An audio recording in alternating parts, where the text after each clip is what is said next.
ഈശോ മിശിഹായിക്ക് സ്തുതിയായിരിക്കട്ടെ. ഉഹദാന liturgical quiz പഠന പരമ്പരയുടെ പുതിയൊരു എപ്പിസോഡിലേക്ക് ഏവർക്കും സ്വാഗതം. ഇന്നത്തെ എപ്പിസോഡിൽ മദ്ബഹ പ്രവേശനത്തോടനുബന്ധിച്ചുള്ള പ്രാർത്ഥനകളും കർമ്മങ്ങളും വിശ്വാസ പ്രമാണവും ആണ് നമ്മുടെ പഠന വിഷയം. മദ്ബഹ പ്രവേശനത്തിന് ഒരുക്കമായുള്ള കാർമ്മികൻ്റെ രഹസ്യ പ്രാർത്ഥനയാണ് ആദ്യം നടക്കുന്നത്. ബേമയിലുള്ളവർ മദ്ബഹായുടെ കവാടത്തിലേക്ക് വരുന്നു. പ്രധാന കാർമ്മികൻ മദ്ബഹായുടെ കവാടത്തിങ്കൽ നന്നായി കുനിഞ്ഞു നിന്ന് മദ്ബഹ പ്രവേശനത്തിന് ഒരുക്കമായുള്ള പ്രാർത്ഥന താഴ്ന്ന സ്വരത്തിൽ ചൊല്ലുന്നു. 3 കാര്യങ്ങൾ നിർവഹിക്കുന്നതിനുള്ള യോഗ്യതയ്ക്കായാണ് പുരോഹിതൻ പ്രാർത്ഥിക്കുന്നത്. 1. നിർമ്മലവും ദുർവിചാരങ്ങളിൽ നിന്ന് വിമുക്തവുമായ ഹൃദയത്തോടെ അതിവിശുദ്ധ സ്ഥലമായ മദ്ബഹായിൽ പ്രവേശിക്കുന്നതിന്. 2. നിർമ്മലതയോടും ഭക്തിയോടും ശ്രദ്ധയോടും വിശുദ്ധിയോടും കൂടെ കർത്താവിൻ്റെ ബലിപീഠത്തിങ്കൽ നിൽക്കുന്നതിന്. 3. ആധ്യാത്മികവും മാനുഷികവുമായ ബലി യഥാർത്ഥ വിശ്വാസത്തോടെ അർപ്പിക്കുന്നതിന്. മദ്ബഹായിൽ പ്രവേശിക്കുന്നതിനും ബലിപീഠത്തെങ്കിൽ നിൽക്കുന്നതിനും ഹൃദയവിശുദ്ധി വേണമെന്ന് ഈ പ്രാർത്ഥന നമ്മെ ഓർമ്മിപ്പിക്കുന്നു. തുടർന്ന് കാർമ്മികൻ നിവർന്നു നിന്ന് കൈകൾ വിരിച്ചു പിടിച്ചുകൊണ്ട് വിശ്വാസ പ്രമാണം ഉയർന്ന സ്വരത്തിൽ ചൊല്ലുകയും സമൂഹവും അതിനോട് ചേരുകയും ചെയ്യുന്നു.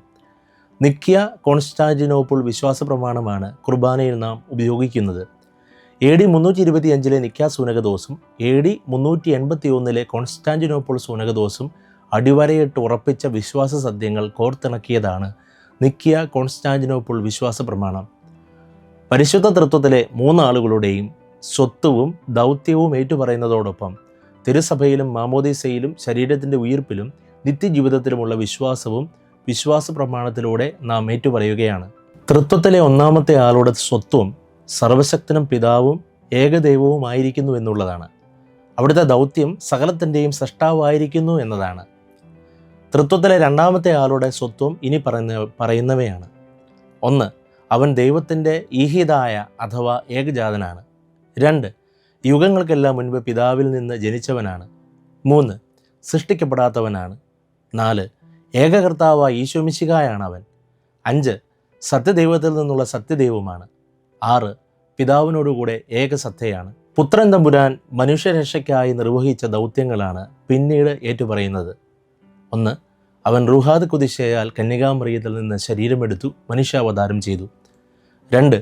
പന്തിയോസ് പീലാത്തോസിൻ്റെ കാലത്ത് പീഡകൾ സഹിക്കുകയും സ്ലീവായിൽ തറയ്ക്കപ്പെട്ട് മരിക്കുകയും സംസ്കരിക്കപ്പെടുകയും 3-ാം ദിവസം ഉയർത്തെഴുന്നേൽക്കുകയും ചെയ്തു. 3. അവൻ സ്വർഗത്തിലേക്ക് കരേറി പിതാവിൻ്റെ വലതുഭാഗത്തിരിക്കുന്നു. 4. മരിച്ചവരെയും ജീവിക്കുന്നവരെയും വിധിക്കുവാൻ അവൻ രണ്ടാമതും വരും. അടുത്തതായി തൃത്വത്തിലെ 3-ാമത്തെ ആളായ റൂഹാദ് കുദിശയുടെ സ്വത്വവും ദൗത്യവും നാം ഏറ്റുപറയുന്നു. റൂഹാദ് കുദിശ പിതാവിൽ നിന്ന് പുറപ്പെടുന്നവനാണ്, സത്യാത്മാവാണ്, ജീവദാതാവായിരിക്കുന്നു എന്നുള്ളതാണ് അവിടുത്തെ ദൗത്യം. കുർബാന തക്സയിൽ പിതാവിൽ നിന്നും പുത്രനിൽ നിന്നും പുറപ്പെടുന്ന റൂഹ എന്ന പ്രയോഗം കാണാം. പുത്രനിൽ നിന്നും എന്നുള്ള പ്രയോഗം ഫീലിയക്വേ എന്നറിയപ്പെടുന്നു. നിക്യ കോൺസ്റ്റാന്റിനോപ്പിൾ വിശ്വാസ പ്രമാണം അതിൻ്റെ പൗരാണിക രൂപത്തിൽ റൂഹ പിതാവിൽ നിന്ന് പുറപ്പെടുന്നു എന്നാണ് പറയുന്നത്. എന്നാൽ പിന്നീട് ബെനഡിക്റ്റ് 8-ാമൻ മാർപ്പാപ്പയാണ് റോമൻ സഭയിൽ ഫീലിയക്വേ വിശ്വാസ പ്രമാണത്തിൽ ചേർത്തത്. ലത്തീനീകരണത്തിൻ്റെ ഫലമായി പൗരസ്ത്യ സഭയായ സീറോ മലബാർ സഭയുടെ വിശ്വാസ പ്രമാണത്തിനും ഫീലിയക്വേ അഥവാ പുത്രനിൽ നിന്നും എന്ന് പുറപ്പെടുന്ന ഭാഗവും വന്നു ചേർന്നു. പൗരസ്ത്യ സഭകളിൽ ഫീലിയോക്വെ ഒഴിവാക്കിക്കൊണ്ട് വിശ്വാസ പ്രമാണം ചൊല്ലുന്നതിന് റോം അംഗീകരിച്ചിട്ടുണ്ട്. റൂഹായിലുള്ള വിശ്വാസം ഏറ്റുപറയുന്നതിനെ തുടർന്ന് സഭയിലുള്ള വിശ്വാസം നാം ഏറ്റുപറയുന്നു. സഭയുടെ വിശേഷണങ്ങളിൽ 4 എണ്ണമാണുള്ളത്. സഭ ഏകമാണ്, പരിശുദ്ധമാണ്, ശ്ലൈഹികമാണ്, സാർവത്രികമാണ്. മാമോദീസായുടെ പാപമോചന ശക്തിയും ശരീരത്തിൻ്റെ ഉയിർപ്പും നിത്യജീവിതവും ഏറ്റുപറഞ്ഞുകൊണ്ട് വിശ്വാസ പ്രമാണം സമാപിക്കുന്നു. വിശ്വാസത്തിൽ സംശയമുള്ളവൻ ദിവ്യരഹസ്യങ്ങൾക്ക് അനർഹനാകുന്നു എന്നാണ് മാർ അബ്ദീശോ പറയുന്നത്. അതുകൊണ്ട് വിശ്വാസ പ്രമാണം ചൊല്ലിക്കൊണ്ട് കുർബാനയുടെ കൂദാശാഭാഗത്തേക്ക് പ്രവേശിക്കുക എന്നത് ഒഴിച്ചുകൂടാനാവാത്ത കാര്യമാണ്. തുടർന്ന് കാർമ്മികൻ ശംശാനയെ ആശീർവദിച്ചുകൊണ്ട് ദൈവസ്തുതികൾ ആലപിക്കുവാൻ ദൈവം അദ്ദേഹത്തെ ശക്തനാക്കട്ടെ എന്ന് പ്രാർത്ഥിക്കുന്നു. ആശീർവാദം വാങ്ങിയ ശംശാന പാത്രിയാർക്കീസുമാരുടെയും മെത്രാന്മാരുടെയും എന്ന് തുടങ്ങുന്ന കാറോസൂസ ചൊല്ലുന്നു.